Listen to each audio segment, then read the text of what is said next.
All right, welcome to the Final Percent podcast. Today I am actually coming live from my home office. As you can see, I've got some nice equipment. I'm a little bit of a gearhead.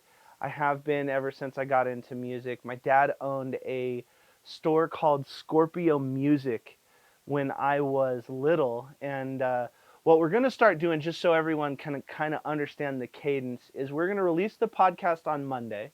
And if you get intrigued enough to explore just a little bit more, we're going to release the video of the podcast on my YouTube channel on Friday.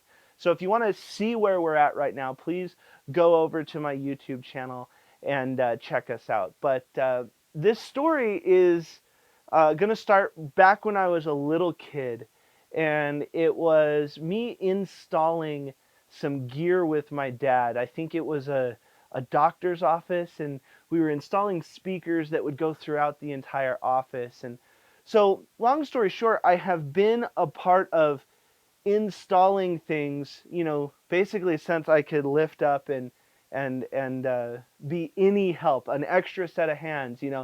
Say my dad's on a ladder and he drops a screw. A lot of people don't realize how nice it is to just have another person there, so you can stay on the top of the ladder. They can pick up the screw, hand it back to you, instead of you climbing all the way down, picking up the screw, climbing back up. And so I had done that with my dad so many times. And it got me a, you know, curiosity that I kept going down. It's still to this day, and it's going to be until the day I die, because I love to see how things work. I love to see how things are connected. And ever since I was a little kid, I would have a natural aptitude to understand that, say, for instance, if we're in, and this is where it's going to be helpful if you can jump over to the YouTube channel to see what I'm talking about. But if you have, say a sound source captured by a microphone, the microphone's plugged into a preamp, the preamp goes into a compressor, goes into an EQ, goes into maybe an interface to get into your computer, or an amplifier to project that sound to a crowd.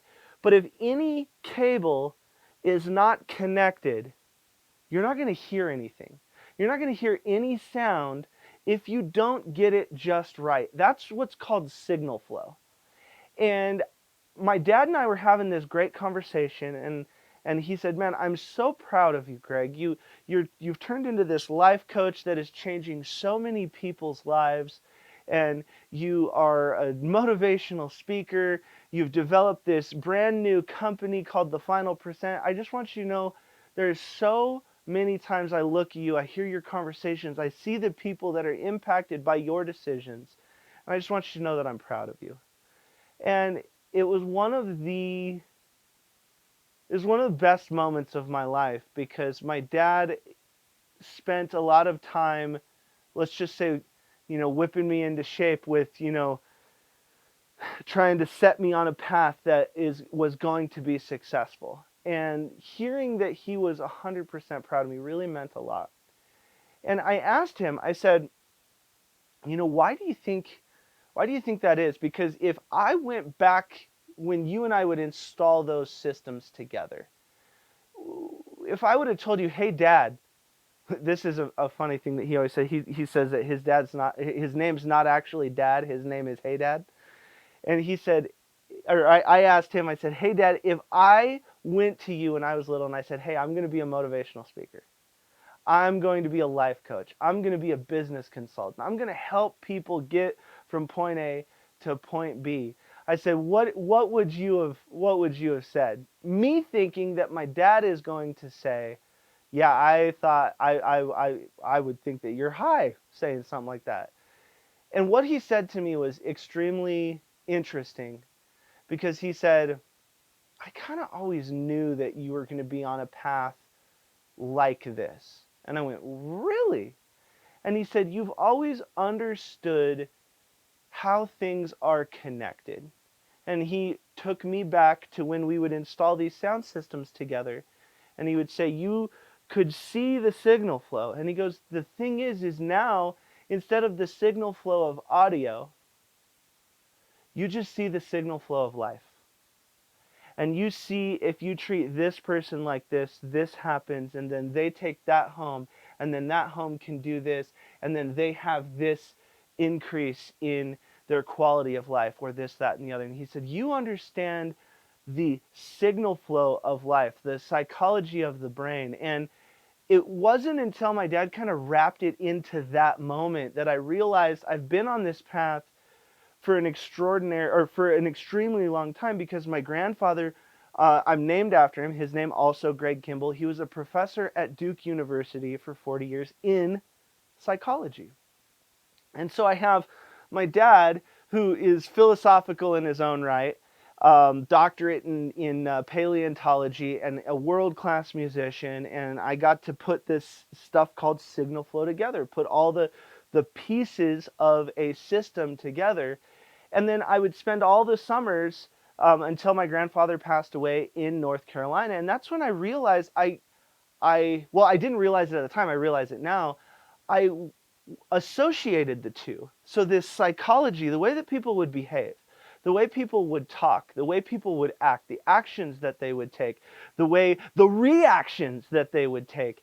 And I started to recognize that these things were correlated, because there is a signal flow of life. So when you have this output, when you have this reaction, when you come home and you're tired, when you say you don't work out, when you don't do the things that you know that you need to be doing, you're going to get a certain outcome. But unfortunately, most of us go on autopilot, and we want to get into what I call is the plum party. The plum party stands for poor little old me. They think they're getting taken advantage of. They think that the world is out to get them. They think that this. So that is going to start a signal flow. It's going to start a chain reaction in your life that is going to manifest itself in your job. It's going to manifest itself in your friendships, in your home life, in everything that you're trying to do when you go into these negative mindsets, and when you go into what I call the plum party.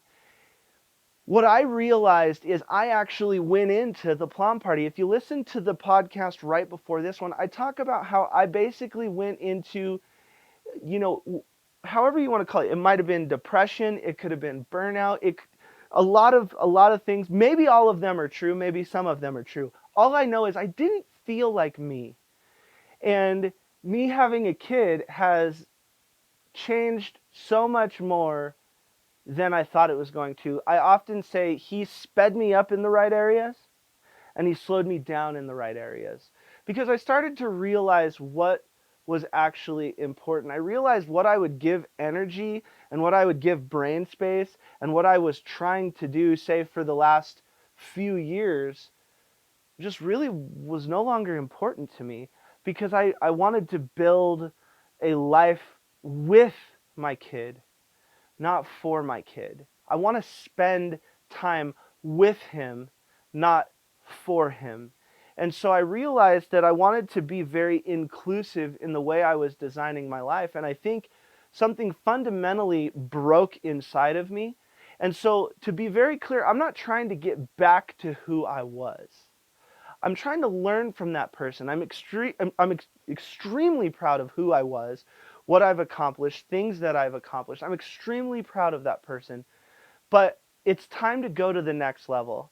And I think because I grew up extraordinarily poor, I was always trying to prove something. I was trying to prove that I was good enough. I was trying to prove that I should have respect. I was trying to prove that I should not be looked down on. So I always kind of had a chip on my shoulder, until I started adding a couple letters to the idea of proving myself. And I finally just approved myself. And that's what I invite everyone to do on this podcast, or if you're watching on YouTube, is instead of trying to prove yourself, just approve yourself. You're already good enough. You're already ready. There's not going to be a right time. And going back to the things that my 6-month-year-old, or 6-month-year-old, interesting, 6-month-old, things that my 6-month-old has already taught me is that you're never going to be ready. I thought, Kayla and I, for a long time while we were trying to, you know, like, should we have kids? Yes or no? At this point, we have always wanted kids, but should it be right now? We always wanted to wait for the perfect time. We wanted to wait for the right moment. We wanted to get things lined up. And they never really lined up. And then we made the decision, we're going to have kids. And then it took us probably about 3 or 4 months to get pregnant.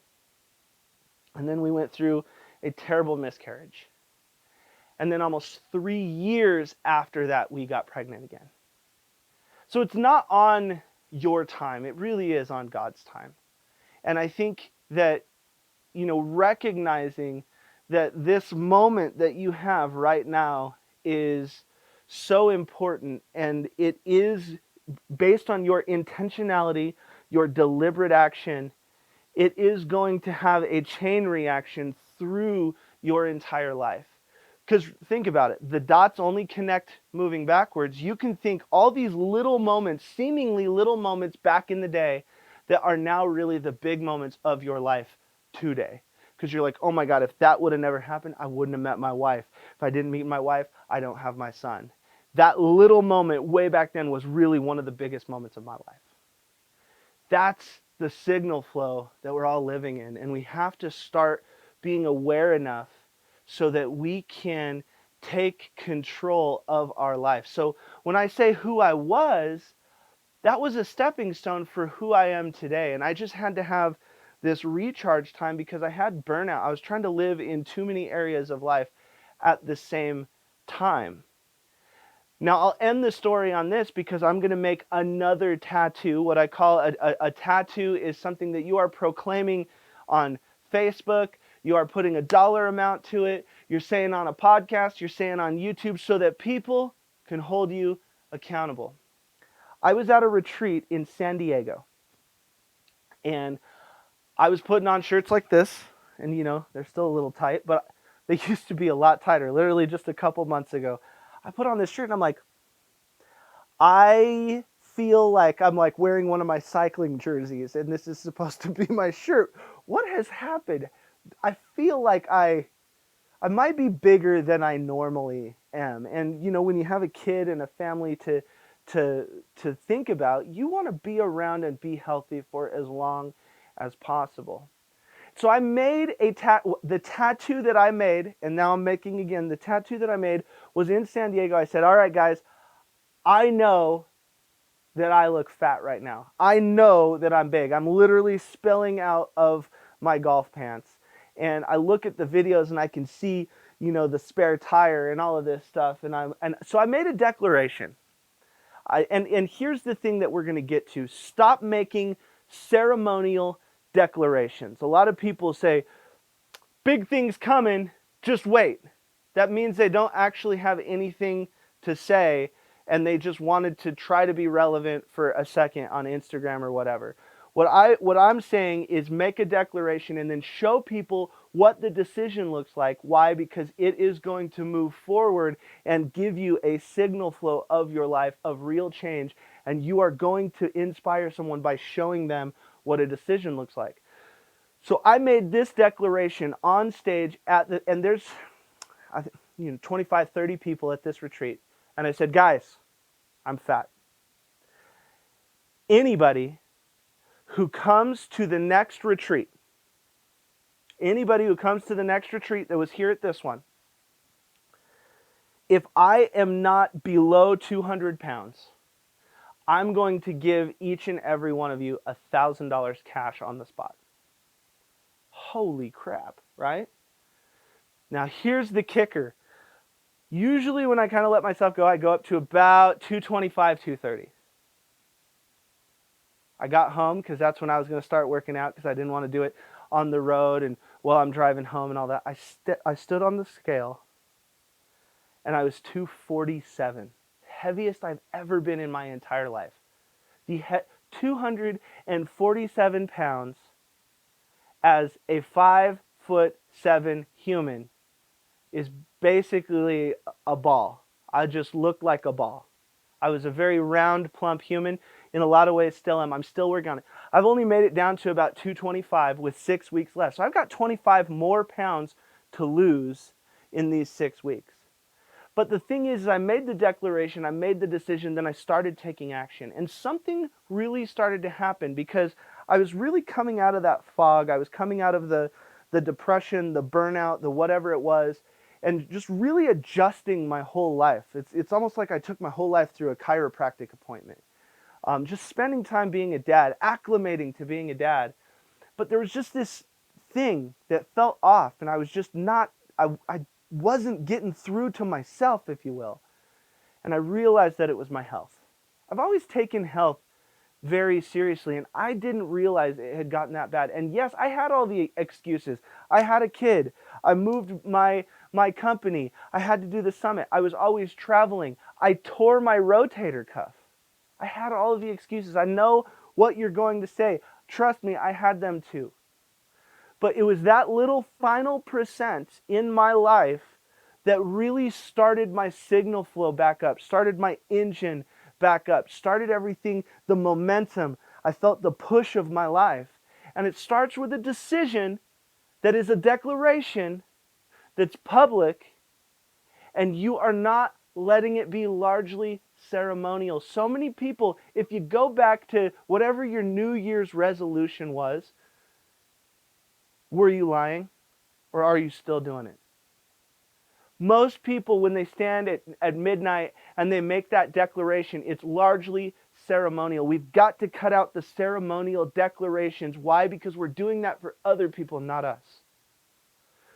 So when I say, hey, I'm going to go sub 200 pounds, when I say I'm going to change my life, my habits for my family, I am starting an entirely new road that is going to change my life. I'm starting an entirely new signal flow that I'm going to wake up in a year, 5 years, 10 years, and I'm going to look like a different person. Why? Because of the decision that I made in San Diego when I was aware enough to recognize that I put my shirt on and it didn't feel like me anymore. Now, going way further down the road, I'm 37 now.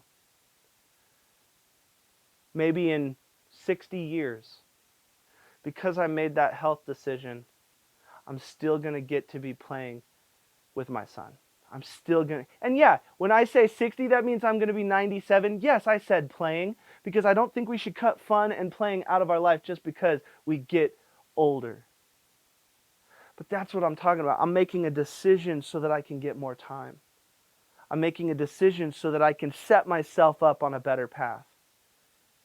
I'm climbing out of this fog, and I'm going to show people what a decision looks like. I want to be that lighthouse for people so they can say, someone wasn't perfect. Someone wasn't just telling everyone how it was amazing all the time. No, 2021 was the hardest year of my entire life. 2020 follows close second. So 2 years, not much social interaction, letting myself go and just working myself to the bone. It was tough. But I'm restarting who I am, not who I was. And I'm going to have a signal flow based on all these micro decisions that's going to end up into a beautiful, amazing life. And I invite you to do the same. So today, find just one thing that you're willing to get a tattoo about. I'm not saying a physical tattoo. I'm just saying no largely ceremonial declarations. What I want you to do is, put it on Facebook. Hey, I'm losing 5 pounds, buy this, or I'm going to send everybody free AMC tickets or something. It doesn't matter what it is, but have some sort of consequence. It doesn't have to be $1,000 a person at an event. I'm changing my life. I invite you to do yours, and I'm going to do it by finding something that I have that tattoo, and then I'm going to show people what the final percent looks like.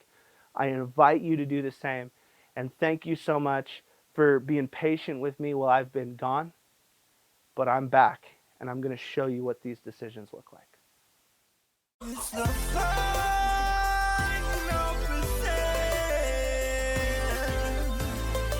the final percent.